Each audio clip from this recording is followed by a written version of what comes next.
Fine. તો ગઈકાલે આપણે ન્યુસન તંત્રની સંરચનાની વાત સમજી છે અને આજે આપણે ન્યુસન તંત્રના કાર્યો વિશેની વાત સમજવાની છે. સામાન્ય રીતે બાયોલોજીની અંદર બે જ પ્રકારની જે ઘટનાક્રમની વાત કરવી હોય, દાખલા તરીકે રચના અને કાર્ય, કોઈ બી હોય, સજીવનું હોય એ પછી સજીવના કોઈ પણ અંગ છે, અંગતંત્ર છે, તો રચના અને કાર્ય સેમ પદ્ધતિ આપણે અહીંયા વાપરીએ છીએ કે ન્યુસન તંત્રના સંદર્ભે પણ એની રચનાને આપણે પહેલા સમજ્યા છીએ, જેમાં બે મૂળભૂત ઘટકો છે એના. એક છે જૈવિક ઘટકો અને બીજા છે અજૈવિક ઘટકો. હવે આજે એની આ જૈવિક અને અજૈવિક ઘટકો વચ્ચેની જે પ્રતિક્રિયાને કારણે થતા કાર્યની વાત છે.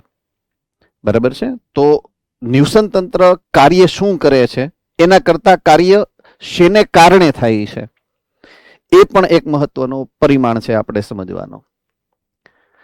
તો ન્યુસન તંત્રનું કાર્ય સજીવોની બીજા સજીવ અને નિર્જીવો પ્રત્યેની જે ક્રિયાવિધિ છે, આંતરક્રિયાઓ છે, એને કારણે થતું હોય છે.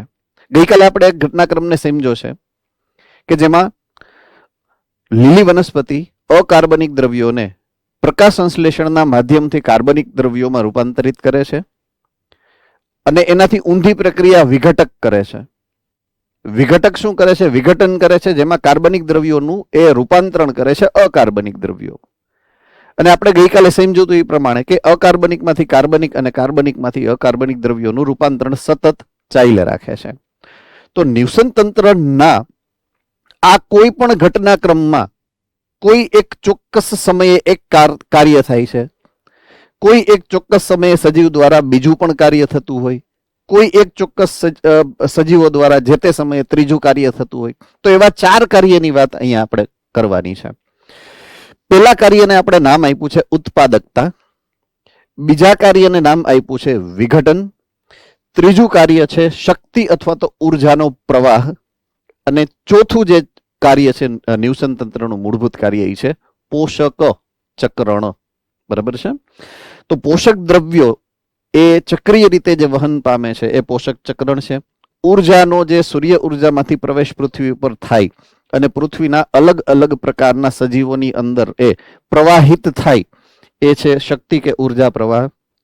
અને ગઈકાલે આ બે કાર્યની આપણે થોડીક ચર્ચા કરી છે, ઉત્પાદકતા અને વિઘટનની, જેની વાત હમણાં પણ મેં તમને એક વખત એક સિંગલ લાઇનરમાં સમજાવી છે. તો હવે એક પછી એક 4 કાર્યની વાત કરીએ તો સૌથી પહેલી વાત આપણે અત્યારે સમજવાની છે પ્રોડક્ટિવિટી અથવા તો ઉત્પાદકતાની. ઓકે, ઉત્પાદકતાનો સીધો જ સંદર્ભ છે ઉત્પાદનથી. હવે ઉત્પાદન એટલે શું? તો અહીંયા ઉત્પાદન એટલે જૈવ ભાર અથવા તો કાર્બનિક દ્રવ્યના ઉત્પાદનની વાત છે. સજીવો જેનાથી નિર્માણ પામે છે, સજીવોનો દેહ જેનાથી બને છે, સજીવનો દેહ બને છે અંગ તંત્ર, પેશી કે કોષોથી, અને કોષોને બનાવવા માટે જે અણુઓની જરૂરિયાત પડે છે એ અણુઓનું નામ છે જૈવિક અણુઓ, જેના બે સ્વરૂપ છે. એક છે અકાર્બનિક દ્રવ્યો અને બીજું છે કાર્બનિક દ્રવ્ય, જેમાં કાર્બનિક દ્રવ્યો બંધારણીય ઘટકો છે. એનો અર્થ એ છે કે મારું બંધારણ કાર્બનિક દ્રવ્યથી બને. શેનાથી બને? તો કે કાર્બનિક દ્રવ્યોથી. ઓકે, કોણ આમાંથી એવું કહી શકશે કે કાર્બનિક દ્રવ્યોના 4 મુખ્ય પ્રકારો કયા છે?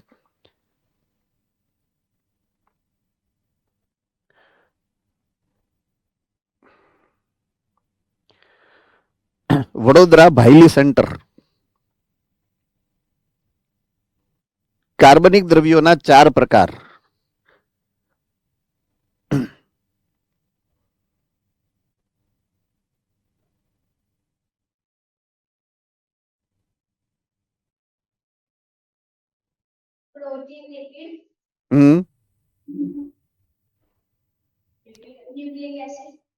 ત્રણ.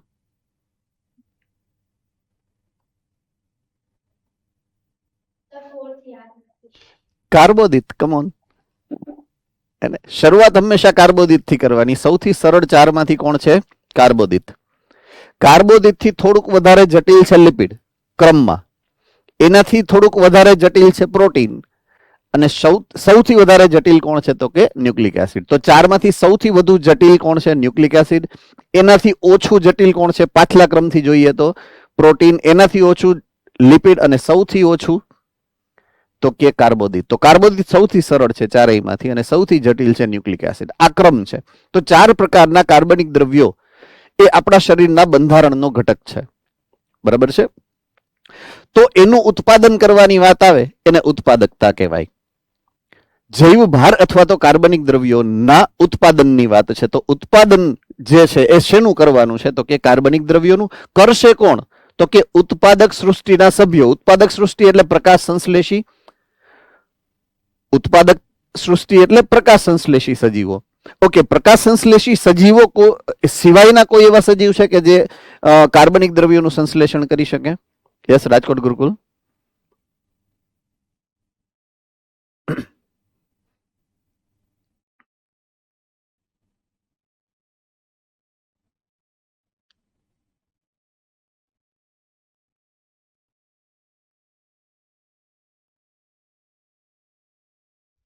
મોનેરા સૃષ્ટિ ને નીલહરિત નીલ. મોનેરા સૃષ્ટિ અને નીલહરિત લીલ. ઓકે, એ પણ પ્રકાશ સંશ્લેષી જ છે ને. નીલહરિત લીલ પ્રકાશ સંશ્લેષણનું કાર્ય કરે. પ્રકાશ સંશ્લેષી સિવાય અમરેલી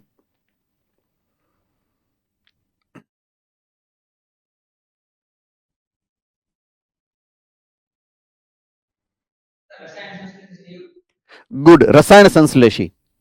હવે જ્યારે હું બેને કમ્પેર કરું, પ્રકાશ સંશ્લેષી અને રસાયણ સંશ્લેષી, તો રસાયણ સંશ્લેષી દ્વારા ઉત્પન્ન થતો જથ્થો અવગણી શકાય ને એટલો ઓછો છે.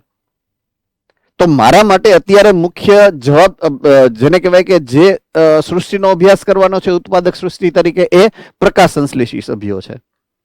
રસાયણ સંશ્લેષીને અત્યારે હું ધ્યાનમાં એટલા માટે નથી લેતો કે એ ખૂબ ઓછું છે.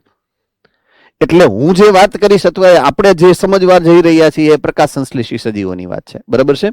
તો કોઈ પણ નિવસન તંત્રની ક્રિયાશીલતા કે સ્થાયીપણા માટે સૂર્ય ઉર્જાનો સતત પ્રવેશ એ આપણી જરૂરિયાત છે. તો આપણી સજીવ સૃષ્ટિમાં બારેથી એટલે કે પર્યાવરણમાં જે પણ ઉર્જા આવે છે એ ક્યાંથી આવશે તો કે સૂર્ય ઉર્જામાંથી. ઓકે, પ્રકાશ સંશ્લેષણ દરમિયાન વનસ્પતિઓ દ્વારા ચોક્કસ સમયે પ્રતિ એકમ વિસ્તાર, એ પછી કિલોમીટરનો હોય, એકરનો હોય, વીઘાનો હોય, જે હોય તે, પ્રતિ એકમ વિસ્તારમાં ઉત્પન્ન થતો જૈવભાર અથવા તો કાર્બનિક પદાર્થની માત્રા, એને શું કહેવાય છે તો કે પ્રાથમિક ઉત્પાદકતા કહેવાય. કે જે પણ જૈવભાર ઉત્પન્ન થાય છે વનસ્પતિ દ્વારા પ્રકાશ સંશ્લેષણની ક્રિયા વડે, બરાબર છે, આ જે જૈવભારનો કુલ જથ્થો છે, કુલ જેટલું પણ ઉત્પન્ન થયો કાર્બોદિત પદાર્થ કે અન્ય પ્રકારના કાર્બનિક દ્રવ્યો, એના કુલ જથ્થાને આપણે શું કહીશું તો કે પ્રાથમિક ઉત્પાદકતા. તો પ્રકાશ સંશ્લેષણ થયું અને જે જથ્થો ઉત્પન્ન થયો એ આપણા માટે થશે પ્રાથમિક ઉત્પાદકતા. બરાબર છે. તો પ્રાથમિક ઉત્પાદકતા એટલે સૂર્યપ્રકાશ દ્વારા પ્રકાશ સંશ્લેષણની પ્રક્રિયા દ્વારા ઉત્પન્ન થતો, ઉત્પાદક સૃષ્ટિ દ્વારા ઉત્પન્ન થતો કુલ જથ્થો. પોઈન્ટ ટુ બી નોટેડ. ઓકે, એક પ્રશ્ન બીજો પણ કહી શકું અથવા તો પૂછી શકું, એ છે કે પ્રકાશ સંશ્લેષણ દ્વારા ઉત્પન્ન થતું દ્રવ્ય, એકવાર આપણે સમજાયું તો હું રિવાઇઝ કરું છું, પૂછું છું રિવાઇઝ કરીને. બરાબર છે કે ઉત્પન્ન થતો જથ્થો ગ્લુકોઝ જ છે. પ્રકાશ સંશ્લેષણની અંતિમ નિપજ ગ્લુકોઝ છે. ગ્લુકોઝ કાર્બોદિત છે. તો વનસ્પતિઓ તો તમામ પ્રકારના કાર્બનિક દ્રવ્યોનો ઉત્પાદન કરે છે, લિપિડ પણ બનાવે છે, પ્રોટીન પણ બનાવે છે, ન્યુક્લિક એસિડ પણ બનાવે છે. બરાબર છે. તો કાર્બોદિત સિવાયના પદાર્થોનું સંશ્લેષણ કોણ કરતું હશે, કઈ રીતે કરતું હશે, કઈ પ્રક્રિયા દરમિયાન થતું હશે? યસ, રાજકોટ ગુરુકુલ.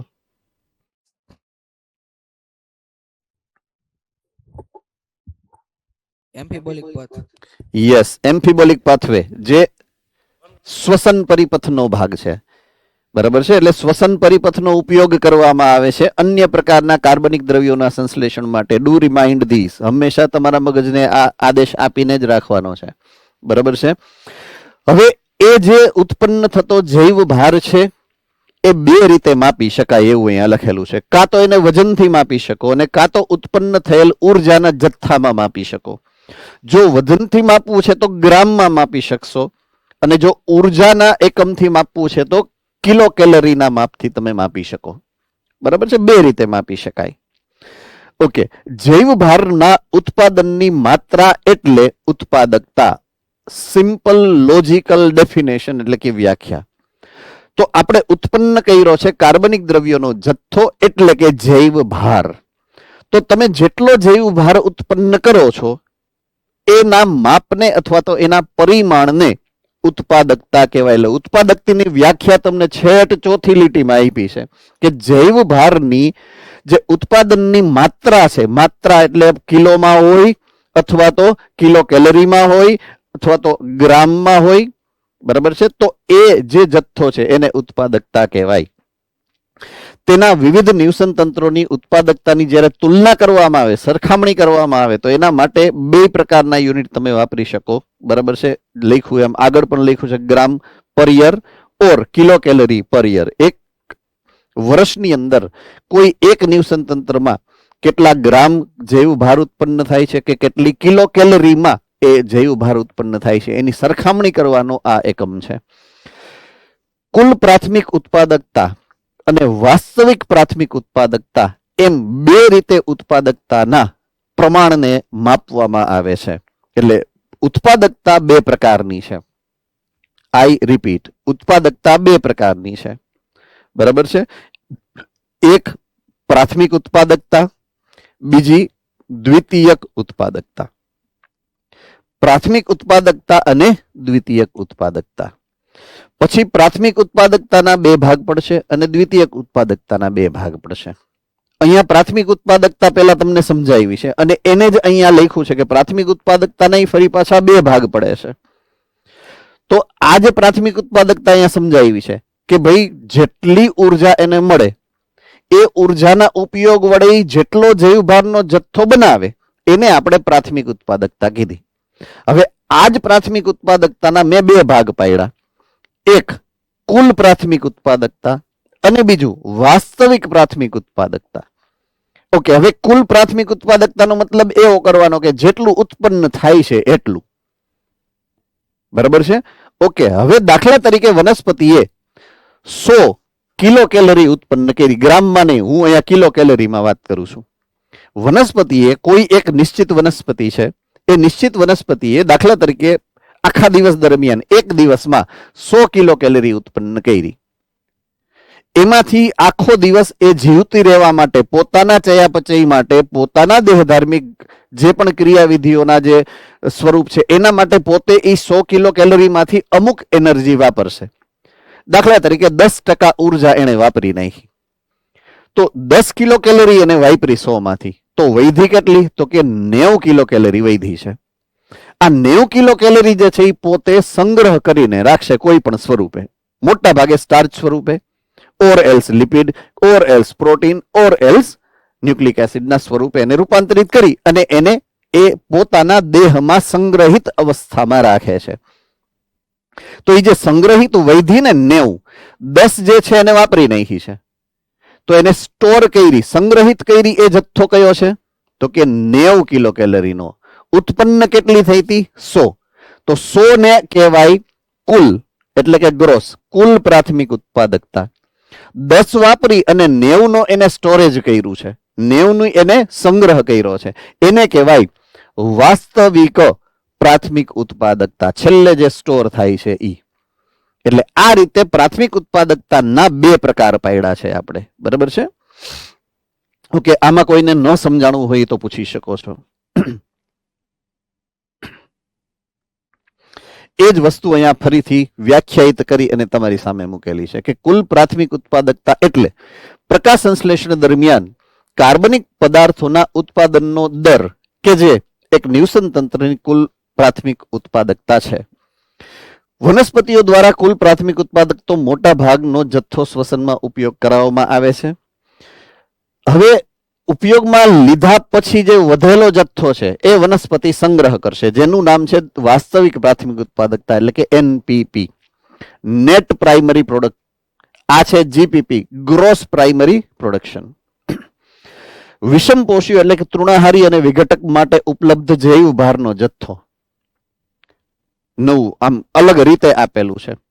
દાખલા તરીકે મેં જે વાત કરી કે ભાઈ 100 કિલો કેલરી ઉત્પન્ન કરી, 10 પોતે વાપરી, 90 નો સંગ્રહ કર્યો, તો 90 નો જે સંગ્રહિત જથ્થો છે એને તૃણાહારી ખાઈ શકે, બરાબર છે. કોણ ખાશે? તૃણાહારી. અથવા તો એ જો મૃત વનસ્પતિ થાય તો એ વિઘટક દ્વારા એનો વિઘટનની પ્રક્રિયામાંથી એ પસાર થાય. તો કાં તો તૃણાહારી ખાશે અને કાં તો વિઘટક ખાશે.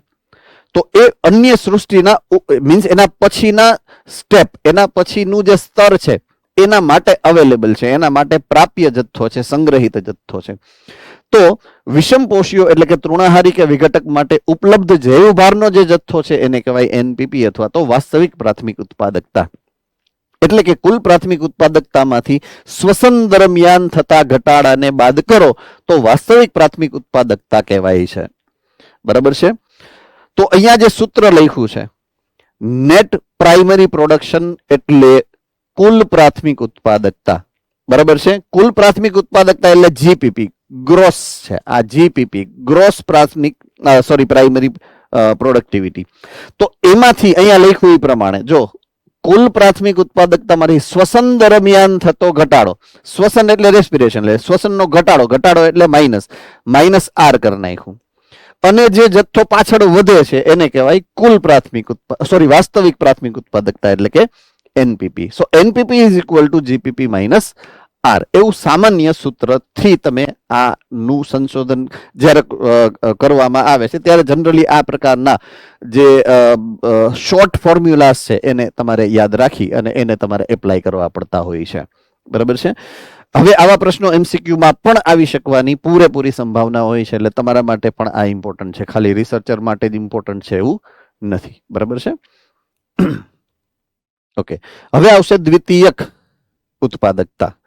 તો પ્રાથમિક ઉત્પાદકતા અને દ્વિતીયક ઉત્પાદકતાનો જે ફરક છે એ ઓલા આપણે જે શું કહેવાય પિરામિડની વાત કરી હતી, પિરામિડનો પાયો કોણ છે તો કે ઉત્પાદક સૃષ્ટિ, એની ઉપર આવે ઉપભોગીઓ.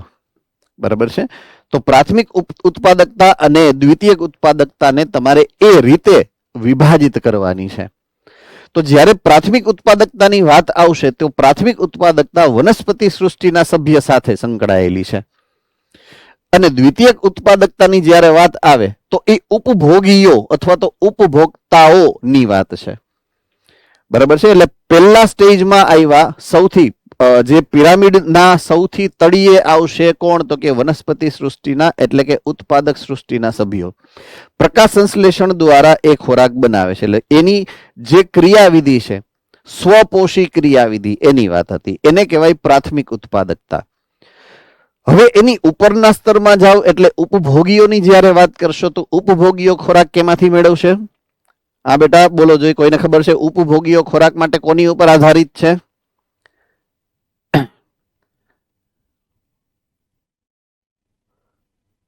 ખાલી 2 3 સેન્ટર, 3 જ સેન્ટરને જવાબ આવડે છે એવું છે? ઓકે, 4 5 6 કીધા પછી હાથ ઊંચા થાય. ચાલો આ વખતે મોડાસા સેન્ટરને દાવ આપીએ.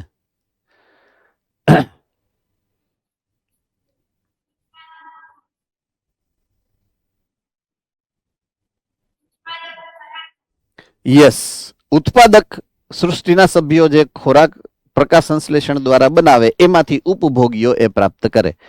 તો ઉપભોગીઓની અંદર જે ખોરાકનો જથ્થો જાય, કાર્બનિક દ્રવ્યોનો જથ્થો જાય, એમાંથી ઉપભોગીઓ પોતાના કાર્બનિક દ્રવ્યોનો જથ્થો બનાવે. ગઈકાલે આપણે વાત કરી હતી સ્ટાર્ચ અને ગ્લાયકોજનના એક ઉદાહરણ વડે કે પ્રકાશ સંશ્લેષણ દ્વારા ગ્લુકોઝ બને, ગ્લુકોઝનું સ્ટાર્ચમાં રૂપાંતરણ થાય. તો સ્ટાર્ચ શું છે? જો ગ્લુકોઝ છે, પોઈન્ટ સમજો. હવે ગ્લુકોઝ છે ને એ ગ્રોસ પ્રાઇમરી પ્રોડક્ટ છે, અને સ્ટાર્ચ છે ને એ નેટ પ્રાઇમરી પ્રોડક્ટ છે, કારણ કે સ્ટાર્ચ સંગ્રહિત જથ્થો છે. ઉદાહરણથી સમજાવું તમને દરેક સ્ટેપને. હવે સ્ટાર્ચ તમે ખાધું, સે ફોર એક્ઝામ્પલ તમે ઉપભોગી છો અને સ્ટાર્ચ તમે ખાધું, તો તમારા માટે સ્ટાર્ચનો જથ્થો છે એ પ્રાથમિક દ્વિતીયક ઉત્પાદકતા થઈ ગઈ, અને તમે એને તોડી ગ્લુકોઝમાં અને ફરી પાછું ગ્લાયકોજન બનાવશો.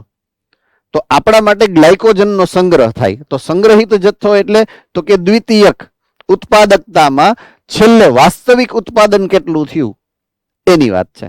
તો એ વાસ્તવિક દ્વિતીયક ઉત્પાદક જથ્થો થઈ ગયો. કોણ તો કે ગ્લાયકોજન. બરાબર છે.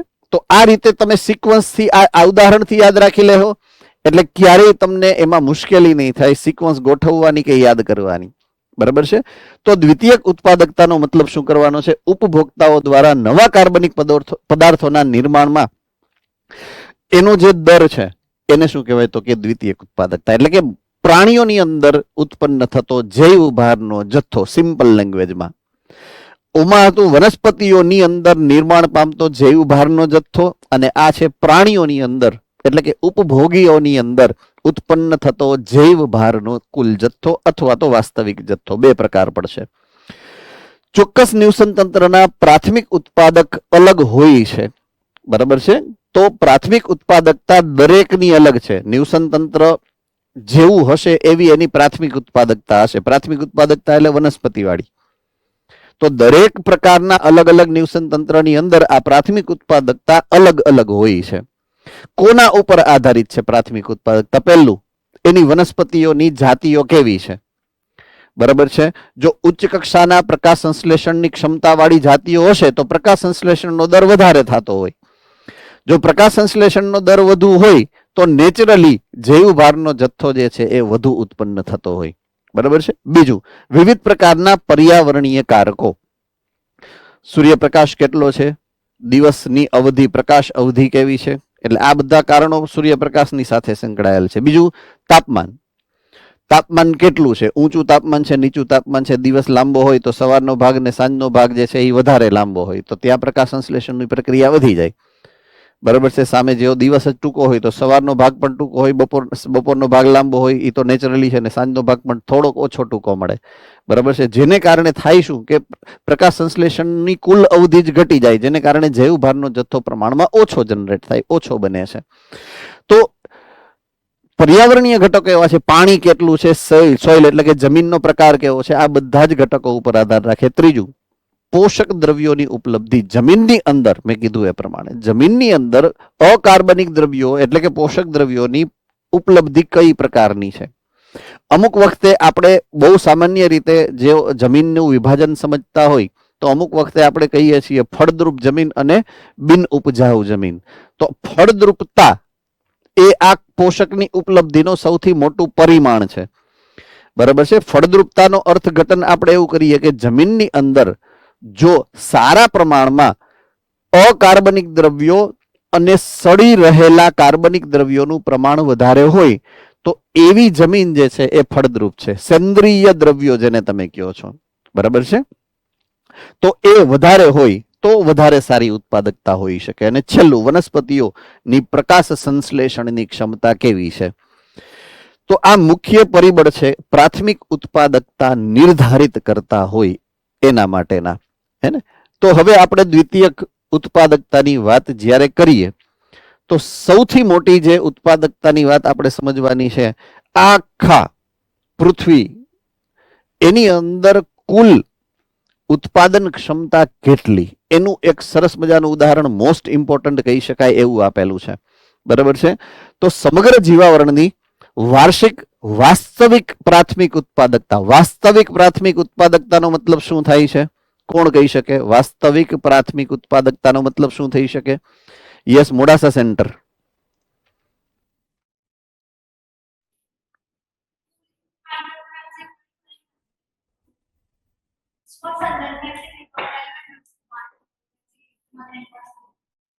ઓકે. પ્રાથમિક ઉત્પાદકતા દરમિયાન ઉત્પન્ન થતા ખોરાકનો જે કુલ જથ્થો છે એમાંથી જ્યારે શ્વસનની પ્રક્રિયા એમાંથી લોસ જે થાય એ બાદ કરી અને છેલ્લે જે વધેલો જથ્થો છે જેનો સંગ્રહ થાય એ છે પ્રાથમિક ઉત્પાદકતાની વાસ્તવિક પ્રાથમિક ઉત્પાદકતા.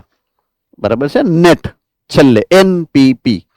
તો NPP નો કુલ જથ્થો આખા જીવાવરણની વાત કરીએ, આખી પૃથ્વી ઉપર જેટલી જીવાવરણની કુલ પ્રાથમિક ઉત્પાદકતાનું વાસ્તવિક મૂલ્ય કેટલું છે? 170 બિલિયન ટન. જો એને શુષ્ક વજનમાં માપવામાં આવે ત્યારે. બરાબર છે. શુષ્ક વજનની તુલના કરી છે અને આ તુલનાત્મક છે. નિરપેક્ષ મૂલ્ય હોય, આ કોઈ દિવસ સાપેક્ષ મૂલ્ય શક્ય જ નથી. બરાબર છે. શું કામ? આપણે બધાને મારીને બાળીને પછી વજન કરવા કોણ બે? તો આ કેવું છે? નિરપેક્ષ મૂલ્ય છે, અંદાજિત વેલ્યુ છે. કેવી છે? અંદાજિત વેલ્યુ. એટલે આ અંદાજ મારેલું એક પરિમાણ છે. તો લગભગ અંદાજિત 170 બિલિયન ટન શુષ્ક વજનનું આંકવામાં આવે છે એવું નથી લખેલું, લગભગ આટલી હશે એમ. ઓકે, હવે એની હારે જોડાયેલ ફેક્ટ એટલે સત્ય કે તથ્ય. આ પૈકી પૃથ્વીની સપાટીનો લગભગ 70% ભાગ તો મહાસાગર દ્વારા ઢંકાયેલો છે. એ તો આપણને ખબર છે ને, 30% જમીન ને 70% પાણી. પાણી એટલે મહાસાગરો. છતાં પણ મહાસાગરોની ઉત્પાદકતા ફક્ત 55 બિલિયન ટન છે. કુલ કેટલી છે? 170 બિલિયન ટન. એમાંથી મહાસાગરોની કેટલી છે? ફક્ત ને ફક્ત 55 બિલિયન ટન. ભલે એ જમીન કરતા ડબલ થી પણ વધુ છે. આપણે 30% ગણીએ જમીન તો 30 દુ 60, એના કરતા વધારે, એ તો 70% છે. છતાં પણ એની ઉત્પાદકતા ઓછી છે. એનું કારણ શું હોઈ શકે? રાજકોટ ગુરુકુલ. ફળદ્રુપ જમીન વિસ્તાર. ઓકે, ફળદ્રુપ જમીન વિસ્તાર. બીજું કઈ? પ્રકાશ. પ્રકાશ. Okay, good. જુનાગઢ. દરિયા છે મહાસાગર, એમાં લીલ હોય ને એ ઓછી પ્રકાશ સંશ્લેષણ ક્ષમતા ધરાવે. જમીન ઉપર ઉચ્ચ કક્ષાની વનસ્પતિ જોવા મળે તો એ ઊંચી પ્રકાશ સંશ્લેષણ ક્ષમતા ધરાવે. Okay, any other thing? બીજું કોઈ? ફાઇન. મોડાસા.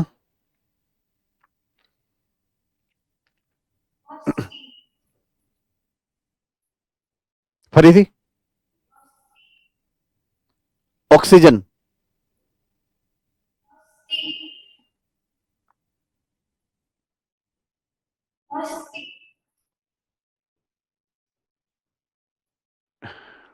નથી આવતો અવાજ એકચ્યુઅલી, સોરી.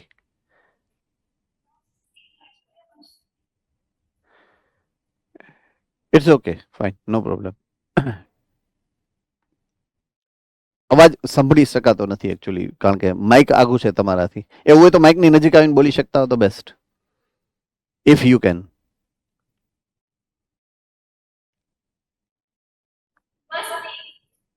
વસ્તી. વસ્તી કીધી કે છાપાની પસ્તી કીધી?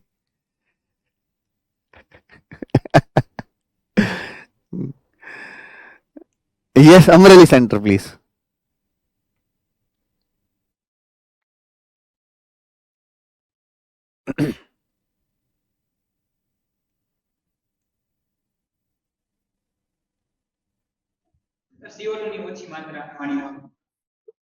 ઓકે, CO2 ની ઓછી માત્રા પાણીની અંદર. Okay, aspire Surat.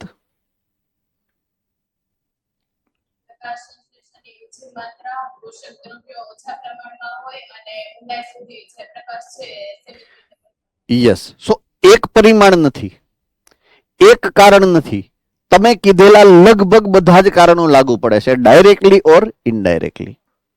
સો અલ્ટિમેટલી થાય શું કે ઘણી પ્રકાશ સંશ્લેષણની મર્યાદા હોય, ઘણી પોષક દ્રવ્યોની મર્યાદા હોય, ઘણી જમીનની મર્યાદા હોય, જેને કારણે થઈ અને એની ઉત્પાદન ક્ષમતા હંમેશા ઓછી જ હોય. એટલે જમીનની ઉપર રહેલી વનસ્પતિ સૃષ્ટિની જે ઉત્પાદન ક્ષમતા છે એ હંમેશા સમુદ્રી અથવા તો જલીય પર્યાવરણ, જલીય નિવસન તંત્રોની ઉત્પાદન ક્ષમતા કરતા હંમેશા વધારે જ રહેશે. Okay, on the contrary, NEET માટે બહુ જ ઇમ્પોર્ટન્ટ કોન્સેપ્ટ સમજાવ્યું. આનાથી હાવ ઊંધું, ભલે મેં જે કીધું અને તમે જે સમજ્યું એ સાચું છે, છતાં પણ પ્રકાશ સંશ્લેષણ દ્વારા જે પણ અકાર્બનિક દ્રવ્યોનું રૂપાંતરણ કાર્બનિક દ્રવ્યોમાં થાય છે અને કાર્બન ડાયોક્સાઇડનું સ્થાપન થઈ અને ઓક્સિજનની ઉત્પન્ન કરવાની જે ક્રિયાવિધિ છે, તો વાતાવરણની અંદર રહેલ ઓક્સિજનનો જે કુલ જથ્થો છે, આઈ રિપીટ, વાતાવરણની અંદર રહેલ ઓક્સિજનનો જે કુલ જથ્થો છે એમાં લગભગ 80 થી 90% જેટલો ઓક્સિજન જે છે એ સમુદ્રના સૂક્ષ્મજીવોના પ્રકાશ સંશ્લેષણ દ્વારા ઉત્પન્ન થાય છે હાલની તકે, અત્યારે.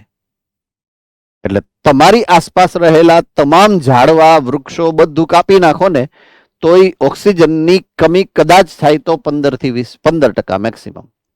કારણ કે 90% જેટલો ઓક્સિજન સમુદ્રમાંથી આવે છે આજે પણ. પણ એની પ્રકાશ સંશ્લેષણ કરવાની ક્ષમતા ઓછી છે. બરાબર છે? એ સંગ્રહ નથી કરી શકતા. આપણા બોડીમાં સંગ્રહ થાય છે, એની બોડીમાં સંગ્રહ નથી થતો. પ્રકાશ સંશ્લેષણ તો સારું જ થાય છે, કારણ કે એનો જથ્થો મોટો છે, આપણા કરતા એરિયા મોટો છે, ડબલ કરતાય વધારે છે. રાઈટ? એટલે એ ખાસ યાદ રાખવું કે ઓક્સિજન જે તમને મળે છે એ ઓક્સિજનનો દાતા સૂક્ષ્મજીવો છે, એ સમુદ્ર છે, સમુદ્રમાંથી ઓક્સિજન તમને મળે છે. ઇટ ડઝ નોટ મીન કે આપણી આસપાસની વનસ્પતિ સૃષ્ટિના જે સભ્યો છે એ તમને ઓક્સિજન નથી આપતા. એવું તો નથી જ પાછું. Do mind it. હે ને? એવું નથી. પણ વૃક્ષો છે, આપણી જે શાકીય વનસ્પતિઓ છે, આપણા જે ક્ષુપો છે, આપણા જે મોટા વૃક્ષો છે, એ બધા જ ઓક્સિજન કાર્બન ડાયોક્સાઇડના સંતુલનમાં તો મહત્વના છે. એ ઉપરાંત ઋતુચક્રની જે ક્રિયાવિધિ છે એની ઉપર ડાયરેક્ટલી અસર કરતા હોય છે. બરાબર છે? વધુ વૃક્ષ વાવો અને વરસાદ લાવો, એવું સૂત્ર છે ને. તો એ એટલા માટે મહત્વના છે આ વનસ્પતિ સૃષ્ટિના સભ્યો, કે જે ઋતુચક્રના બંધારણમાં પણ ખૂબ મોટો ભાગ ભજવે છે. એ કઈ રીતે થાય છે ભવિષ્યમાં ક્યારેક ચાન્સ મળશે ને આપણે ડિસ્કશન કરશું. ઠીક છે, આજે હું એમાં ટાઈમ લેતો નથી. બરાબર છે? ઓકે.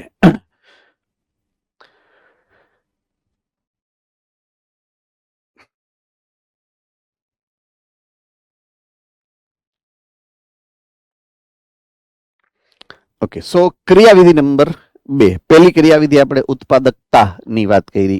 બીજી જે ક્રિયા છે નિવસન તંત્રની, એનું નામ છે વિઘટન.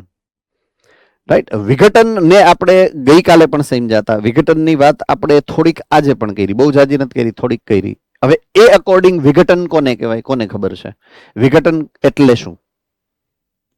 ઓકે, રાજકોટ ગુરુકુલ.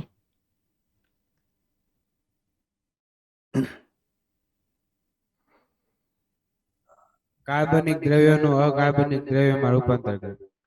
ઓકે, કાર્બનિક દ્રવ્યોનું અકાર્બનિક દ્રવ્યોમાં જે રૂપાંતરણ થાય છે એ પ્રક્રિયા ટેકનિકલી વિઘટન કહેવાય. બરાબર છે? ઓકે, હવે વાત વિઘટનને ટેકનિકલી સમજવાની. આપણે વિઘટન એટલે કાર્બનિકમાંથી અકાર્બનિક થવું, પણ એ પ્રોસેસ કઈ રીતે થાય, કોણ કરે, કઈ પરિસ્થિતિઓમાં કરે અને શું કામ કરે. તો પહેલી વાત કરી શું કામ કરે, જેનું આપણે ડિસ્કશન અગાઉ પણ ગઈકાલે કરી ચૂક્યા છીએ, કે જો એ ન થાય વિઘટન, તો કાર્બનિક દ્રવ્યો સંગ્રહિત રહીએ. કોનામાં? તો કે જીવંત સજીવોમાં. અને જીવંત સજીવો જો મૃત્યુ પામે તો મૃત સજીવોમાં પણ એ સંગ્રહિત અવસ્થામાં પડ્યા રહીએ. હવે એક સમય એવો આવે કે આપણા પર્યાવરણમાંથી જેટલા અકાર્બનિક દ્રવ્યો છે એ બધા જ અકાર્બનિક દ્રવ્યો સંગ્રહિત અવસ્થામાં મૃતદેહોની અંદર હાવ વેસ્ટ જાય, અને એના પછીના જે સભ્યો છે, નવા જન્મ લેતા સભ્યો માટે કોઈ પ્રાપ્યતા વધે નહીં, ખલાસ થઈ જાય. આ પરિસ્થિતિ ન આવે એટલા માટે નિવસન તંત્રએ આ ક્રિયાવિધિ કરવી પડે વિઘટનની. તો વિઘટનનું મૂલ્ય એ છે કે વિઘટન દ્વારા મૃત અવશેષો અથવા તો મૃત દ્રવ્યોમાંથી, અથવા તો જે દ્રવ્યો ઉત્સર્ગ દ્રવ્ય કહેવાય, મૃત જ નહીં ખાલી ઉત્સર્ગ દ્રવ્ય છે એ પણ, તો એ બધા જ દ્રવ્યનું કાર્બનિક સ્વરૂપ છે, કાર્બનિક અણુઓ છે, એનું રૂપાંતરણ કરીને ફરીથી અકાર્બનિક દ્રવ્યમાં રૂપાંતરણ કરી અને જ્યાં જેનું સ્થાન છે ત્યાં એને પાછા મોકલી દેવાના. ચેપ્ટર નંબર 9 શરૂઆતમાં જે ઓલા પ્રયોગો હતા, ચેપ્ટર નંબર 9 ધોરણ 11 પ્રયોગો, એમાં પ્રયોગમાં એક ખંડનાત્મક ક્રિયાવિધિ સમજાવી હતી તમને. બરાબર છે? કે કોઈ એક દાખલા તરીકે નિશ્ચિત વજનનો તમે જથ્થો લ્યો, દળ વજન લ્યો, પછી એને સૂકવી નાખો, શુષ્ક દળ કરો, સૂકવી નાખો, સૂકવીને પછી એને બાળો એટલે રાખ વધે, એવું યાદ છે? એને રાખ વધે. તો જ્યારે તમે આ સુકાઈ ગયેલી પેશીને બાળો છો, એટલે કે કાર્બનિક દ્રવ્યોનું દહન કરો છો, ત્યારે રાખ જે પ્રાપ્ત થાય છે એ શું કામ પ્રાપ્ત થાય છે? એની અંદરનું કાર્બનિક દ્રવ્યો જે છે એનું વિઘટન થયું. વિઘટન થાય એટલે બે તમને પ્રોડક્ટ્સ મળશે, એની બે નિપજ મળશે. એક કાર્બન ડાયોક્સાઇડ જે હવામાં મુક્ત થાય, યાદ આવ્યું? અને એક પાણી જે મુક્ત થાય છે વરાળ સ્વરૂપે અગેન હવામાં. તો પાણી અને કાર્બન ડાયોક્સાઇડ બે મુક્ત થાય એવું તમને સમજાયું છે. તો શું કામ કાર્બન ડાયોક્સાઇડ મુક્ત થયો? કારણ કે એ બનાવવા માટે તમે હવામાંથી કાર્બન ડાયોક્સાઇડ જ લીધો હતો અને એ બન્યું છે. તો જ્યારે એને તોડો છો તો મુક્ત તો કાર્બન ડાયોક્સાઇડ જ થાય ને. બરાબર છે. મેં મારી ચિઠ્ઠીમાં ABCD લખ્યું હોય, મેં લખ્યું છે ABCD, તો ખોલું બંધ કરેલી હોય ચિઠ્ઠી, ખોલું તો ABCD જ નીકળે ને, ક ખ ગ ઘ થોડું નીકળે કાંઈ. એ તો જે તમે નાખ્યું હોય એ જ ઉગવાનું છે. તો તમે કાર્બનિક દ્રવ્યના બંધારણ બનાવવા માટે કાર્બન ડાયોક્સાઇડ નાખ્યો હોય તો એને તોડો તો કાર્બન ડાયોક્સાઇડ નીકળવાનો છે. તો જે સ્ત્રોતમાંથી તમે જે લીધું છે વિઘટનમાં, એ સ્ત્રોતમાં એ પાછું વયું જાય. એ વિઘટન રિવર્સ ક્રિયા છે, જે આપણે ગઈકાલ ઉત્પાદકતાની વાત કરી આની પહેલાના ટોપિકમાં, એનાથી ઊંધી પ્રક્રિયા છે વિઘટન. ઓમાં અકાર્બનિકમાંથી કાર્બનિક બનાવ્યું હતું, આમાં કાર્બનિકમાંથી અકાર્બનિક બનાવ્યું. આપણે જે મૂળ સ્ત્રોતો હતા, જે મૂળ દ્રવ્યો હતા, એ પોતાના મૂળ સ્ત્રોત પાસે પાછા વયા ગયા. ઓકે, જટિલ કાર્બનિક દ્રવ્યોને કાર્બન ડાયોક્સાઇડ, પાણી અને પોષક દ્રવ્યો જેવા અકાર્બનિક પદાર્થોમાં વિઘટિત કરવાની પ્રક્રિયાને વિઘટન કહે છે. જે મેં આખું સમજાવ્યું તમને, એ અહીંયા વ્યાખ્યાયિત કર્યું છે. એ એની વ્યાખ્યા છે. મોટા પ્રમાણમાં ઓક્સિજનની જરૂરિયાત શું કામ પડતી હોય એમાં કયો જોઈએ? એમાં મોટા પ્રમાણમાં ઓક્સિજનની જરૂરિયાત પડે. શું કામ? Yes, Junagadh centre. કારણ કે કાર્બનિક દ્રવ્યોનું દહન થાય અને દહન કરવા માટે ઓક્સિજન જરૂર પડે. ગુડ. હવે ઓન ધ કોન્ટ્રરી, બીજી રીતના મેં હમણાં શું સમજાવ્યું હતું થોડીક વાર પહેલા, કે મેં જ્યારે બનાવ્યા ત્યારે કાર્બન ડાયોક્સાઇડ લીધો હતો. હવે જ્યારે મેં કાર્બન ડાયોક્સાઇડ લીધો તો પ્રકાશ સંશ્લેષણ દ્વારા, તો મુક્ત શું કર્યું હતું મેં? ઓક્સિજન. તો એ જ ઓક્સિજન પાછો નાખવો પડે ને, તો જ બેલેન્સ રહે. પોઈન્ટ ટુ બી નોટેડ. એટલે જો બધી જગ્યાએ સંતુલિત અવસ્થા તમને જોવા મળશે અહીંયા. એટલે જે ઓક્સિજન તમે ત્યારે મુક્ત કર્યો તો એ જ ઓક્સિજનને પાછો તમારે ઉમેરવો પડે. ઈ આઈ રહ્યો, ઓક્સિજનની જરૂરિયાત પડે છે. Do remember this. રિવર્સિબલ પ્રક્રિયા મેં કીધી હતી ને, ઊંધી પ્રક્રિયા થઈ આખી, હે ને? ઓકે. સો વનસ્પતિના મૃત અવશેષો જેવા કે પર્ણો, છાલ, પુષ્પ તથા પ્રાણીઓના મૃત અવશેષો જેવા કે મળમૂત્ર સહિતના દ્રવ્યો કે મૃત અવશેષીય ઘટકો, એટલે કે આપણા મૃતદેહો છે વગેરે વગેરે, તેઓ વિઘટન માટેના કાચા સીધો સામગ્રી છે, એનું વિઘટન થાય એમ. બરાબર છે. તો કોનું કોનું વિઘટન થાય? વનસ્પતિ હોય કે પ્રાણી હોય, એના ઉત્સર્ગ દ્રવ્ય અને એના મૃત અવશેષો. સિમ્પલ લેંગ્વેજમાં આઈ રિપીટ, વિઘટન કોનું થાય? તો કે વનસ્પતિ સૃષ્ટિ હશે કે પ્રાણી સૃષ્ટિ હશે, એના ઉત્સર્ગ દ્રવ્યો અથવા તો એના મૃત અવશેષો, એનું વિઘટન થાય. રેડી? ઓકે. હવે વિઘટનની આખી પ્રક્રિયા સળંગ છે આમ તો, પણ છતાં એને સમજવા માટે આપણે એને આ 5 સ્ટેપમાં વિભાજિત કરી છે. જેમ પ્રકાશ સંશ્લેષણ પણ આખી સળંગ પ્રક્રિયા છે, પણ આપણે સમજવા માટે એને વિભાજિત કરી છે. બરાબર છે કે પ્રકાશ પ્રક્રિયા અને અંધકાર પ્રક્રિયા. પ્રકાશ પ્રક્રિયામાં એ સ્ટેપ પાડ્યા હતા આપણે, અંધકાર પ્રક્રિયામાં પણ આપણે સ્ટેપ પાડ્યા છે. બરાબર છે. એ જ પ્રમાણે અહીંયા વિઘટનની પ્રક્રિયા તો આખી સળંગ જ છે. બરાબર છે, એકી સાથે જ થતી હોય, પણ આપણે સમજવા માટે એને 5 સ્ટેપ, 5 સ્તરોમાં વિભાજિત કરી છે. 5 એના જેને કહેવાય પેટા પ્રકાર પાડી નાખ્યા. સ્ટેપ, ચરણ. પહેલું ચરણ છે અવખંડન. બીજું સ્ટેપ છે ધોવાણ. ત્રીજું સ્ટેપ છે અપચય.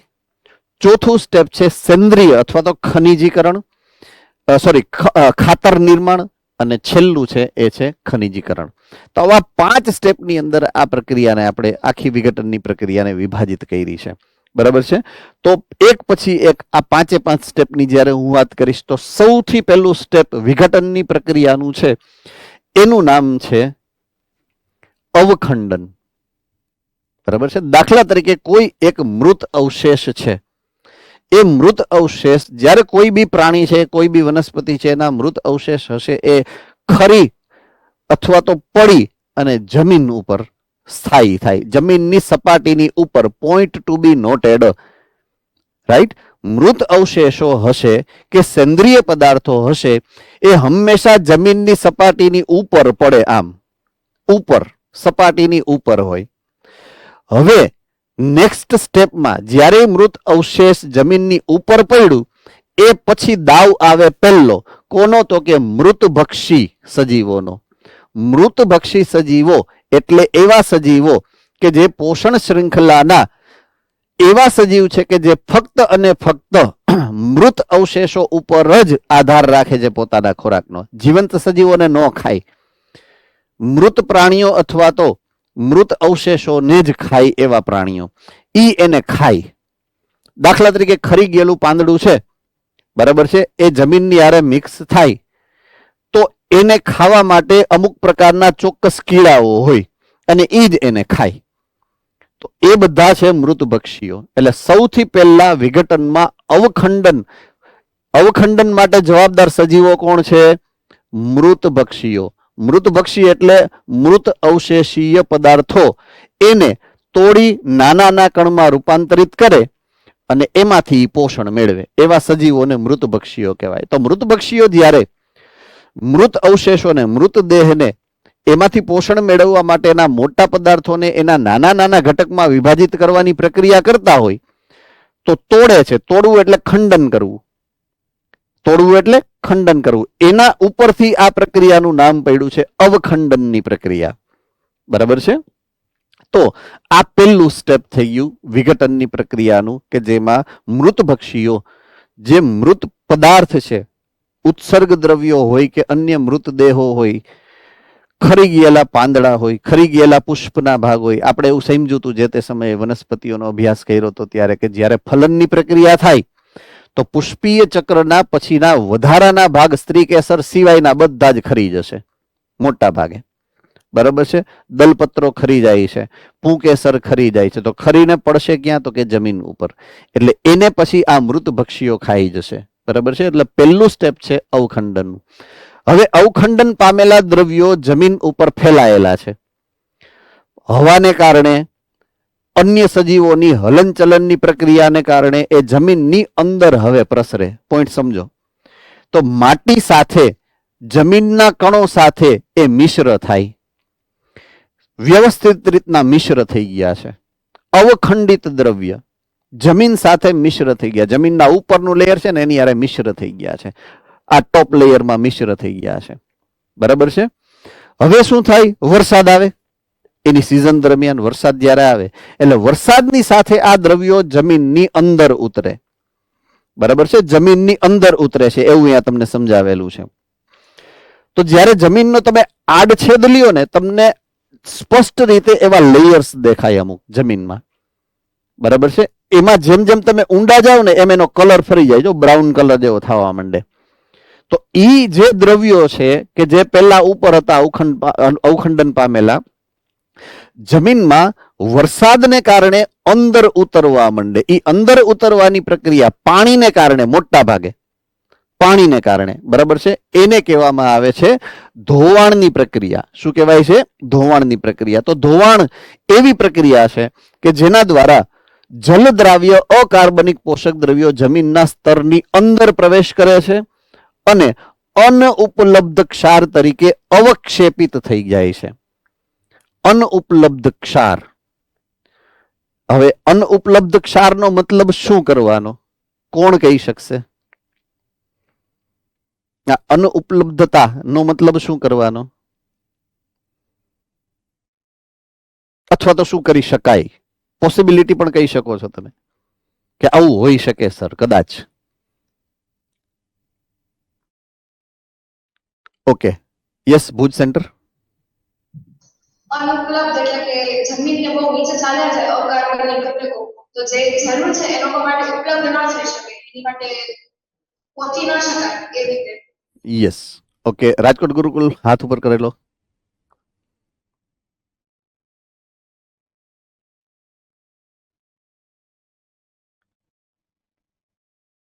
Fine, it was perfectly right answer.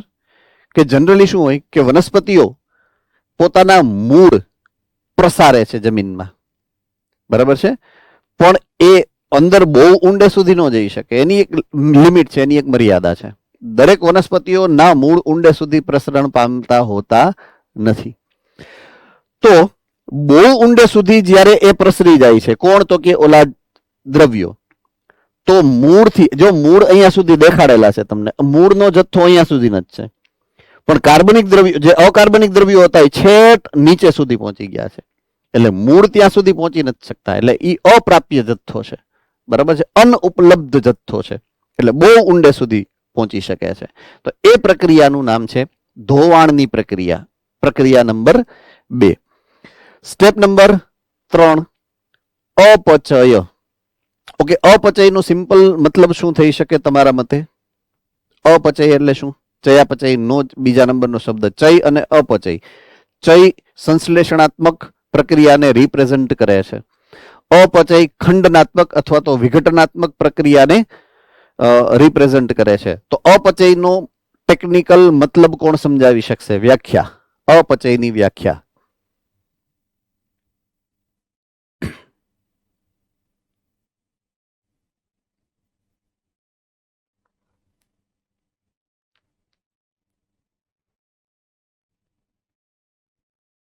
Porbandar centre.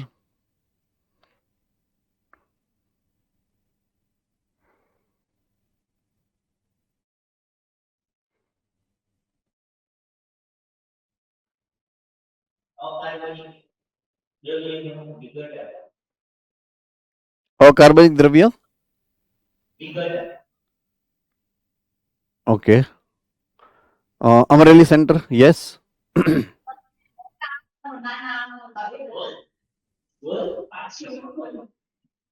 હા, સમજી ગયો બેટા કે કાર્બનિક દ્રવ્યમાંથી અકાર્બનિક દ્રવ્યમાં રૂપાંતરણ.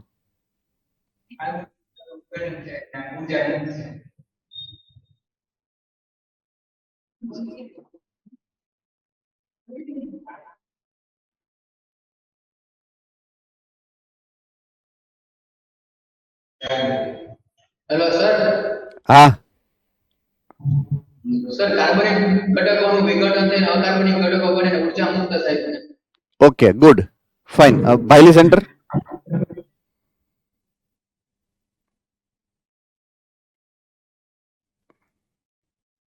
જટિલને સરળમાં રૂપાંતરિત કરે કાર્બનિક દ્રવ્યોનું. યસ.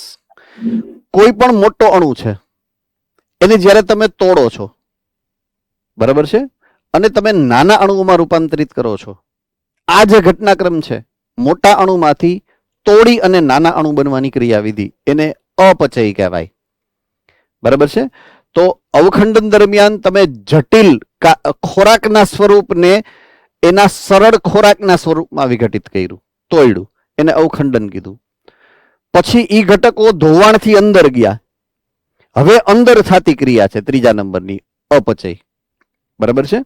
તો અહીંયા હવે આવશે રોલ એન્ડ રિસ્પોન્સિબિલિટી કોની? તો કે આ વિઘટક સૃષ્ટિના સભ્યોની. વિઘટક સૃષ્ટિના મુખ્ય સભ્યો છે આ બે, બેક્ટેરિયા અને ફૂગ. હંમેશા યાદ રાખવાનું છે. વિઘટક સૃષ્ટિના મુખ્ય સભ્યો કોણ કોણ છે? બે.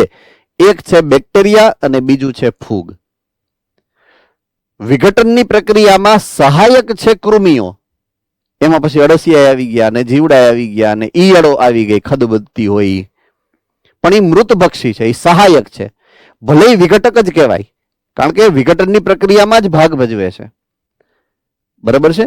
પણ એનો મતલબ એવો નથી કે મુખ્ય સભ્યો છે વિઘટન કરતા. વિઘટક સૃષ્ટિના મુખ્ય સભ્ય આ બે જ છે, બેક્ટેરિયા અને ફૂગ. ફૂગને જ વિઘટક સૃષ્ટિ કીધી છે આપણે. ફૂગ સૃષ્ટિ એટલે કોણ? વિઘટક સૃષ્ટિ, કારણ કે મૃત ભક્ષી છે. મૃત અવશેષો ઉપર જ એ પોતાનો ખોરાક માટે આધારિત છે, એટલે એ મૃત ભક્ષી છે અને વિઘટક સૃષ્ટિનો મુખ્ય ભાગ બનાવે છે. તો બેક્ટેરિયા અને ફૂગના ઉત્સેચક મૃત અવશેષીય ઘટકો એટલે કે ડેટ્રિટસને સરળ અકાર્બનિક પદાર્થોમાં ફેરવે, વિઘટિત કરે, અને આ પ્રક્રિયાને અપચય કહેવામાં આવે છે. જે તમે મને વ્યાખ્યા સમજાવી, એક્ઝેક્ટલી એ જ વ્યાખ્યા અહીંયા આપેલી, એટલે હું વચ્ચે ઉભો રહી ગયો તો આપ કોઈ વાંચી ન જાય એટલે. પણ તમે જે કીધી પરફેક્ટ સાચી કીધી હતી. Good for that. બરાબર છે. એટલે વિઘટનમાં અપચયનો અર્થ એ છે કે જે અવખંડિત દ્રવ્યો હતા જે જમીનની અંદર ઉતરી ગયા, તો જમીનની અંદર રહેલ ફૂગ, જમીનની અંદર રહેલ બેક્ટેરિયા એના કાર્બનિક દ્રવ્યોને વિઘટિત કરી અને અકાર્બનિક દ્રવ્યોમાં રૂપાંતરિત કરી નાખે છે. બરાબર છે. હવે જ્યારે હું અપચયની વાત કરીશ, જ્યારે હું આ બેક્ટેરિયા કે ફૂગ દ્વારા જે અકાર્બનિક દ્રવ્યોના રૂપાંતરણની વાત કરીશ, તો ઉપરથી લઈને નીચે સુધી અવખંડન, ધોવાણ અને અપચય. પહેલું અવખંડન, બીજું ધોવાણ અને ત્રીજું અપચય. આ તબક્કાઓ મૃત અવશેષી ઘટકો ઉપર સમયાંતરે એકી સાથે અને સતત ચાલતા હોયા. મેં તમને કીધું વિઘટન સળંગ પ્રક્રિયા છે. એને સ્ટેપમાં આપણે એટલા વાત વિભાજિત કરી કે આપણને સમજાય કે શું કહેવા માંગે છે. પ્રક્રિયા તો સળંગ જ છે. ત્રણેય એકી સાથે પણ થઈ શકે છે. બરાબર છે. આપણે દાખલા તરીકે પ્રકાશ સંશ્લેષણની કે શ્વસનની પ્રક્રિયાની વાત કરી તો એ સળંગ પ્રક્રિયા છે. આપણે સમજાય એટલે આપણે એને વિઘટિત કરી છે. જે સમયે દાખલા તરીકે ગ્લાયકોલાઇસિસ થતું હોય, પોઈન્ટ સમજો, ગ્લાયકોલાઇસિસ થયું તો ગ્લાયકોલાઇસિસ ના ઓલા પીજીએલ માંથી જ્યારે પીજીએ બને તો એ દરમિયાન ઓલા NADPH2 મુક્ત થાય છે. ખબર છે? યાદ આવ્યું એવું? તો NADPH મુક્ત થાય તો NADP જાહે ક્યાં? NADPH2 ને ક્યાં જવાનું હોય? કોણ કહી શકે? તમારે NADPH2 નથી જોતું નિપજ તરીકે, તમારે નિપજ તરીકે તો એટીપી જોઈ છે. સમજાય છે? તો હવે એ NADPH2 શું કરશે? ક્યાં જશે? યસ, રાજકોટ ગુરુકુલ.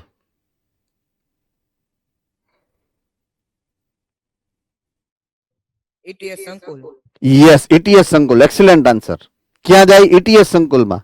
ETS સંકુલમાંથી પસાર થાય એટલે એન્ડ પ્રોડક્ટમાં તમને એટીપી મળશે. યસ ઓર નો? તો એ જે સમય ગ્લાયકોલાઇસિસ થાય ને NADPH2 છૂટું પડે ત્યારે એ ત્યાંથી મુક્ત થઈને સીધું ETS માં જાય. એટલે ETS પોતાનું કામ એ જ સમયે કરતું હોય જ્યારે ઓલા PGA અને PGA માંથી PP અને P માંથી પાયરુવિક એસિડ બને ત્યાં સુધીમાં તો હા પૂરું થઈ ગયું, એટીપી બની ગયા હોય. બે પ્રક્રિયા હાલ જ ચાલતી હોય. તમને ભલે ને અલગ અલગ સમજાવી છે, ચાલતી તો સાથે જ હોય. સો ડુ રિમેમ્બર ધીસ. આમાં પણ એવું જ છે. આમાં ભલે નોખી કરીને સમજાવ્યું પણ ચાલતી હોય એકી સાથે જ મોટા ભાગની પ્રક્રિયાઓ, કારણ કે એ સળંગ પ્રક્રિયા છે. આઈ હોપ યુ અન્ડરસ્ટેન્ડ કે મેં જે કીધું એ શું છે એમ. બરાબર છે? છતાં ડાઉટ હોય તો હેન્ડ રાઇઝ કરી લેવાનો ગમે ત્યારે. નેક્સ્ટ પ્રક્રિયાની વાત કરું તો નેક્સ્ટ પ્રક્રિયાનું નામ છે વિઘટનમાં ચોથી પ્રક્રિયા સેન્દ્રિય પદાર્થોમાં રૂપાંતરણ થવું. સેન્દ્રિયકરણની પ્રક્રિયા અથવા તો ખાતર બનવું, ખાતર નિર્માણની પ્રક્રિયા, જે જમીનની ફળદ્રુપતા નક્કી કરતું પરિબળ છે. સેન્દ્રિય પદાર્થ જમીનની અંદર જેટલો વધારે એટલી જ જમીનની ફળદ્રુપતા વધારે છે. તો આ સેન્દ્રિયકરણ અથવા તો ખાતર નિર્માણની જે પ્રક્રિયા છે, તો સેન્દ્રિયકરણ એટલે કે હ્યુમિફિકેશન ગાઢ રંગના અને અસ્ફટિકમય પદાર્થો. જો અસ્ફટિકમય, આની પહેલા એક શબ્દ આવ્યો તો સ્ફટિકમય, તો સ્ફટિકમય શબ્દ ક્યાં આવ્યો તો યાદ કરો જોઈએ.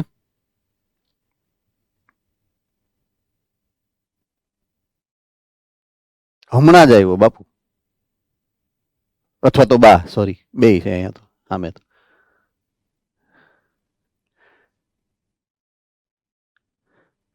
લ્યો, હજી હમણાં 5 મિનિટ થઈ. હો સમજાયું એને. ઉભા રહ્યો, જો લઈ જાઉં પાછો તમને.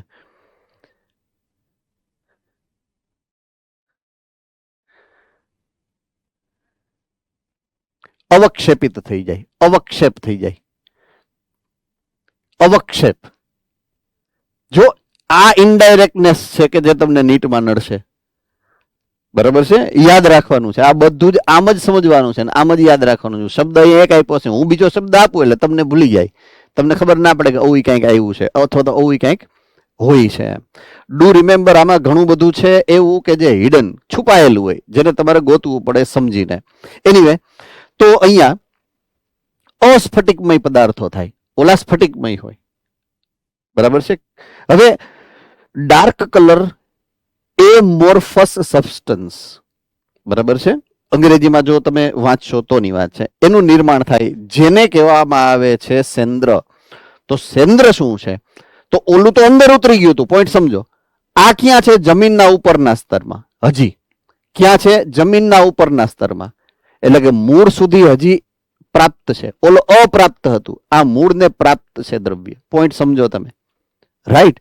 તો સેન્દ્રિયકરણ ગાઢ રંગના અસ્ફટિકમય પદાર્થોનું નિર્માણ કરે છે, જેને તમે સેન્દ્ર કહો છો. તો અહીંયા જો આ વનસ્પતિ છે, ઘાસ ને એવું છે, અને આ જમીનનું ઉપરનું સ્તર છે, અને એમાં આ ગાઢ રંગનું સ્તર તમને દેખાય. તો હંમેશા સેન્દ્ર ક્યાં રહે? જમીનની ઉપરની સાઈડ. બરાબર છે? અને ઓલા આ અવખંડન પામેલા દ્રવ્યો જ્યારે ધોવાણ પામે તો ધોવાણ દ્વારા એ ક્યાં વયા જશે? નીચેની બાજુ, અને અનઉપલબ્ધ થશે. એ તો શું થઈ જાય? પરમેનન્ટ સ્ટોર થઈ જાય, નીચે સંગ્રહિત વયા જાય. અને આ પુનઃ ઉપયોગી દ્રવ્ય છે. સેન્દ્ર છે એ પુનઃ ઉપયોગી દ્રવ્ય છે. અને ઓલા જે નીચે વયા ગયા હતા અનઉપલબ્ધ જથ્થા તરીકે, એ હવે અનઉપલબ્ધ છે એટલે ઉપયોગમાં ન જ લેવાય ને. ઉપલબ્ધ હોય તો જ ઉપયોગમાં લેવાય છે.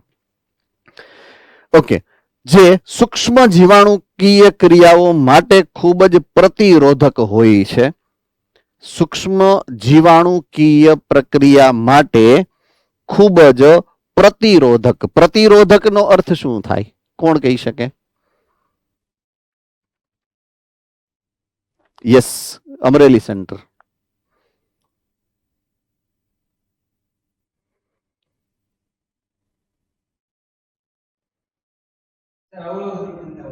યસ, અવરોધ ઉત્પન્ન એટલે નો થવા દે. એ ક્રિયાવિધિ એ અવરોધે છે, એ ક્રિયાવિધિને રોકે છે, એ ક્રિયાવિધિ થવા દેતા નથી. બરાબર છે? શેની પ્રક્રિયા? તો કે સૂક્ષ્મ જીવાણુ. સૂક્ષ્મ જીવાણુની પ્રક્રિયા શું છે? તો કે વિઘટનની. એને નો થવા દે. હવે એવું શું કામ? એવું શું કામ કે એ સેન્દ્રિય પદાર્થો સૂક્ષ્મ જીવની પ્રક્રિયાને અવરોધતા હશે? એનું કારણ શું હોઈ શકે? બહુ સિમ્પલ લોજિકલ રીઝન છે. Don't worry about it. તમે થોડુંક વિચારશો તો તમે સમજી શકશો કદાચ. મગજ હોય તો કાઉન્સમાં લગાડવાનો છે.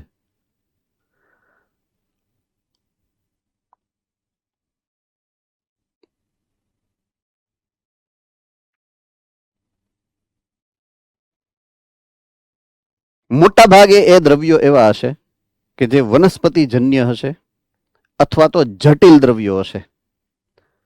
બરાબર છે? તો એ મોટા ભાગના દ્રવ્યો એવા છે કે જેની આસપાસ, કોષોની આસપાસ કોષ દિવાલ હશે. જટિલ પણ હોઈ શકે, પ્રાથમિક કોષ દિવાલ પણ હોઈ શકે, તૃતીય કોષ દિવાલ પણ હોઈ શકે, જેને કારણે એ કોષ દિવાલને તોડવામાં આ સૂક્ષ્મજીવોને સમય લાગે છે. યાદ રાખવાનું છે પરફેક્ટલી. બરાબર છે? એટલા માટે આ પ્રતિરોધકતા આ કોષ દિવાલની હાજરીને કારણે થતી ક્રિયા છે. પ્રાણીજન્ય જે પણ મૃત અવશેષો હશે એના કરતા વનસ્પતિજન્ય મૃત અવશેષો વધારે જ હોય. શું કામ વધારે હોય? કહી દો જો. હાલો. કારણ કે સંખ્યા વનસ્પતિની વધારે હોય. પ્રાણીઓની સંખ્યા એની સામે અવગણી શકાય એટલી જ છે. એટલી વનસ્પતિઓનો જથ્થો છે પૃથ્વી ઉપર. એટલે હંમેશા વનસ્પતિના મૃત અવશેષોનો જથ્થો પ્રાણીના મૃત અવશેષોના જથ્થા કરતા અનેક ગણો વધારે છે. અને સેલ્યુલોઝિક છે. સેલ્યુલોઝિકનો મતલબ સેલ્યુલોઝ અથવા તો સેલ્યુલોઝની બનેલા એમાંથી રૂપાંતરિત અન્ય કોષ દિવાલ ધરાવતો જથ્થો છે. અને એને વિઘટન કરવામાં સૂક્ષ્મજીવોને બળ પડે. પ્રતિરોધકતાનો અર્થ આ રીતે આપણે સમજવાનો અને લેવાનો છે. બરાબર છે? તો ખૂબ પ્રતિરોધક છે, જેનું વિઘટન અતિશય ધીમા દરે થાય છે, જેને કારણે એક કલીલ સ્વરૂપે એની અંદર જોવા મળે. કલીલ સ્વરૂપ. તો કલીલ પ્રકૃતિ હોવાને કારણે તે પોષકોના સંગ્રહ સ્થાન તરીકે કામ કરશે. પોષક દ્રવ્યોનું સંગ્રહ આ કલીલ દ્રવ્ય બનાવે. હવે કલીલ દ્રવ્યનો મતલબ શું થાય? કોણ કહી શકે ફટાફટ? ચલો. કલીલ દ્રવ્ય એટલે શું થાય?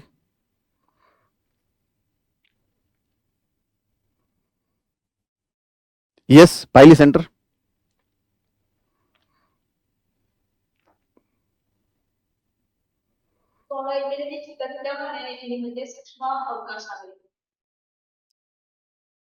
ફરીથી કેન યુ ડિસ્ક્રાઇબ?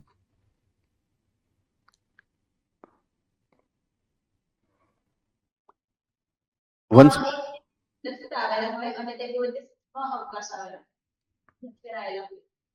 ઓકે. સાવ સિમ્પલ લેંગ્વેજમાં સમજાવવાનો પ્રયત્ન કરું કે દાખલા તરીકે પાણીનો એક ગ્લાસ લીધો મેં. એ ગ્લાસની અંદર કોઈ એક પદાર્થ નાખ્યો તો એ પદાર્થ કાં તો પાણીમાં દ્રાવ્ય હશે અને કાં તો એ પાણીમાં અદ્રાવ્ય હશે. હું દ્રાવ્ય પદાર્થની વાત અત્યારે નથી કરતો. હું અદ્રાવ્ય પદાર્થની વાત કરું છું. કેવા? અદ્રાવ્ય પદાર્થ.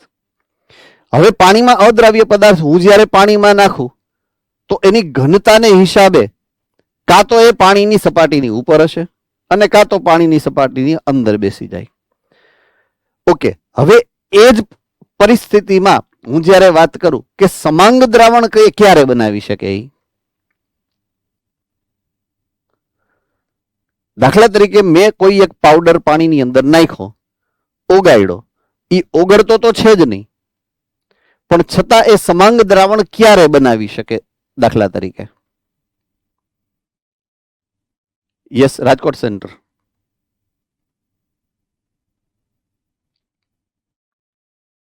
સંપૂર્ણ દ્રાવણમાં મિશ્ર થઈ જાય. યસ, પણ એની પાછળનું ફિઝિકલ એટલે કે ભૌતિક કારણ શું છે? શું કામ એ એક સરખું સમાંગ દ્રાવણ બનાવી શકે છે? Yes, Bhuj centre. કારણ કે દ્રાવ્ય અને દ્રાવકના કણો એકસરખા હોય તો એકબીજામાં ભળી જાય. ઓકે, એની અધર લોજિકલ રીઝન? બે સાચા જ જવાબ છે. રાજકોટ ગુરુકુલ તરફથી અને ભુજ તરફથી મળેલા બંને જવાબ ખોટા નથી. હજી મારે વધારે પ્રોપરલી આમ જેને કહેવાય ને પિન મારતો જવાબ જોઈએ છે કે આ વૈજ્ઞાનિક સાચું કારણ, મૂળ કારણ છે.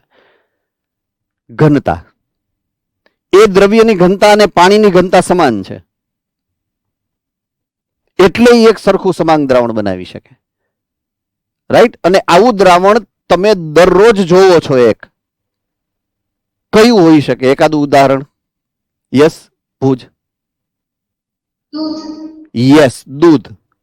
તમારું રુધિર, લોહી, એ પણ કલીલ દ્રવ્ય છે, જેમાં હિમોગ્લોબિન દ્રાવ્ય નથી થઈ ગયો પણ સમાંગ રીતે ફેલાયેલો છે. અન્ડરસ્ટુડ? તો આવા ઘણા બધા ઉદાહરણો છે. કલીલ દ્રવ્યો ઓગળેલ નથી પણ સમાંગ રીતે ફેલાયેલા છે, એને કલીલ કહેવાના છે આપણે. તો કલીલ પ્રકૃતિ ધરાવે કોણ? સેન્દ્રિય પદાર્થો જમીનની અંદર. આ યાદ રાખવાનું છે. રેડી? તમે આમ જુઓ ને જનરલી કે દાખલા તરીકે શુદ્ધ પાણી લીધું. જો હું તમને સમજાવું કલીલ શું કામ કહે છે. શુદ્ધ પાણી લીધું મેં, એની અંદર માટી નાખી.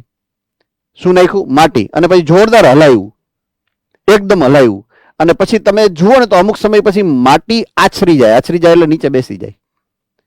પણ એ પાણી હશે ને, એ પાણી શુદ્ધ ન થાય. એ પાણીની અંદર સમાંગ મિશ્રણ થયેલા ઓગળેલા દ્રવ્યો તમને તોય જોવા મળશે. ઈ જ આ કલીલ સેન્દ્રિય પદાર્થો. રેડી? યાદ રહેશે? ઓકે.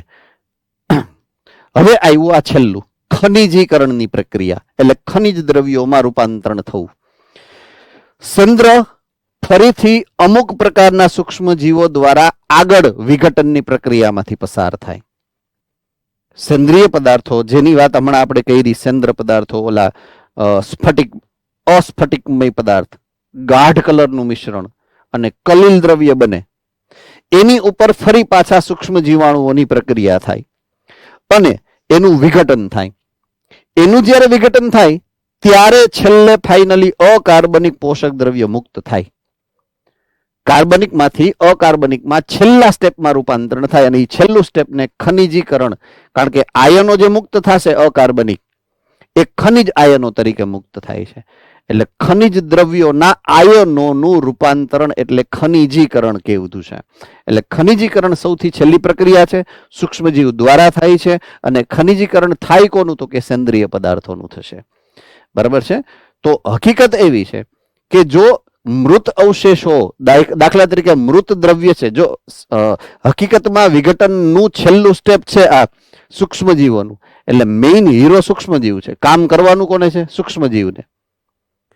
પણ સૂક્ષ્મજીવની એટલી તાકાત નથી કે હું અવખંડનમાં મૃત અવશેષ ઉપર એને નાખી દઉં તો એ કામ કરી શકશે.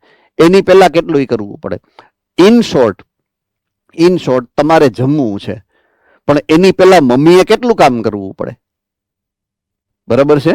પેલા તો ઘઉં હોય, બાજરી હોય, જે પણ હોય તમે ખાતા હોય, ને શાક હોય, એ બધું માર્કેટમાંથી લઈ આવવું પડે, પછી એને સાફ કરવું પડે, પછી એને સુધારવું કે પીસવું પડે, પછી એની ખોરાક જે તમે વઘારવાની ક્રિયા કે રોટલી હોય તો વણવાની ક્રિયામાંથી પસાર કરવું પડે, પછી છેલ્લે ફાઇનલી તમારે ખાવાની પ્રક્રિયામાંથી પસાર થાવ. એટલે આ છેલ્લી પ્રક્રિયા જે છે હકીકતમાં સાચી પ્રક્રિયા આ છે વિઘટનની, અકાર્બનિક દ્રવ્યમાં રૂપ.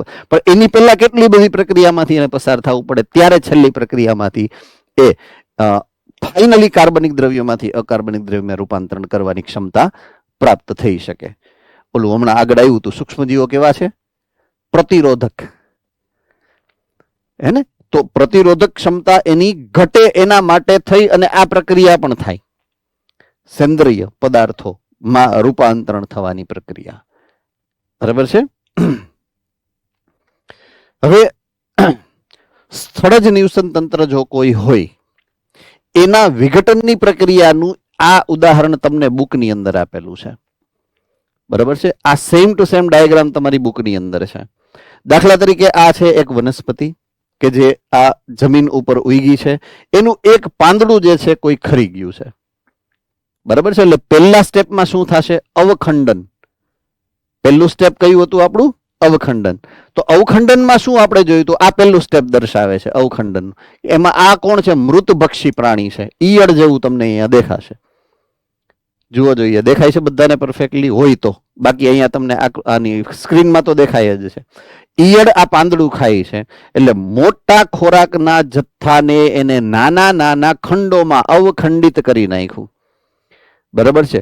એ અવખંડિત થાય તો કાં તો સીધું જમીનની અંદર ઘૂસી જાય, સીધું જમીનની અંદર. ક્યાં? ઓલા અપ્રાપ્ય જથ્થામાં સીધું નીચે ધોવાણ થઈ જાય.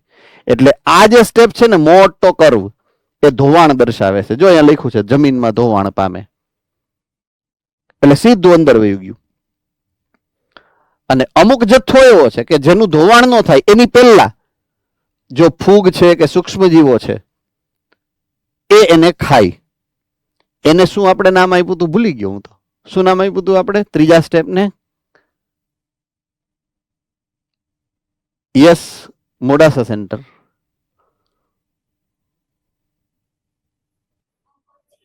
અપચય. શું નામ આપ્યું હતું આપણે? એટલે ઈ સ્ટેપ આ છે. અપચય દ્વારા ઈ આગળ વધે. અપચય થાય એટલે સેન્દ્રિય પદાર્થો શું બને? સેન્દ્રિય પદાર્થો બને. એ સેન્દ્રિય પદાર્થો ક્યાં છે? તો કે માટીમાં, ઉપર માટીની અંદર. ક્યાં છે? માટીની અંદર જમા થયા. માટીને કોણ ખાય? અળસિયું. કોણ ખાય? અળસિયું. એટલે ત્રીજા સ્ટેપમાં જો અળસિયું દેખાડ્યું છે તમને અહીંયા. દેખાણું? તમારે દરેક સ્ટેપની ખબર હોવી જોઈએ કે આ શું કામ અહીંયા આપ્યું છે. એટલે એની પહેલાનું સ્ટેપ સેન્દ્રિય પદાર્થોનું છે. તો અહીંયા બેક્ટેરિયા અને ફૂગ, આ ફૂગનું નિશાની છે. આ ફૂગ છે, બિલાડીનો ટોપ દેખાડ્યો છે. ફૂગ અને બેક્ટેરિયા દ્વારા પર્ણનો આંશિક રીતે ઉપભોગ થાય એટલે અપચય થાય. તેઓ પોતાનું સ્વરૂપ ગુમાવી અને કચરો બને. કચરો ધેટ ઇઝ સેન્દ્રિય દ્રવ્ય બને. બરાબર છે? અને સેન્દ્રિય દ્રવ્યનો ખોરાક તરીકે ઉપયોગ કોણ કરે? અમુક પ્રકારના કૃમિઓ, ખાસ કરીને અહીંયા જે ઉદાહરણ આપ્યું છે એ છે અળસિયું. છેલ્લે ઈ જમીનની અંદર જાય ખનિજ દ્રવ્ય તરીકે. તો આ ડાયરેક્ટલી ખનિજ દ્રવ્ય બને, અપ્રાપ્ય, અને આ પણ ઇનડાયરેક્ટલી અપચયની પ્રક્રિયામાંથી પસાર થઈ અને પછી ખનિજ દ્રવ્ય બને. તો કાર્બનિક પદાર્થોથી સભર જમીન, કારણ કે એનું વિઘટન થઈ અને બધા કાર્બનિક દ્રવ્યો અહીંયા જમા થયા, અને એનું રૂપાંતરણ હવે પાછું બેક્ટેરિયા પછી એનું પાછું રૂપાંતરણ કરે અકાર્બનિક દ્રવ્યોમાં, અને પછી વનસ્પતિ પાછી અને નેક્સ્ટ સ્ટેપમાં એના પછીની પેઢી પાછી મેળવશે અકાર્બનિક દ્રવ્યોને જમીનમાંથી. તો આ ચક્ર સતત ચાલ્યા રાખે છે વિઘટનનું. બરાબર છે? એટલે આ જે આકૃતિ છે એના દરેક સ્ટેપને તમારે આ રીતે યાદ રાખવા પડશે.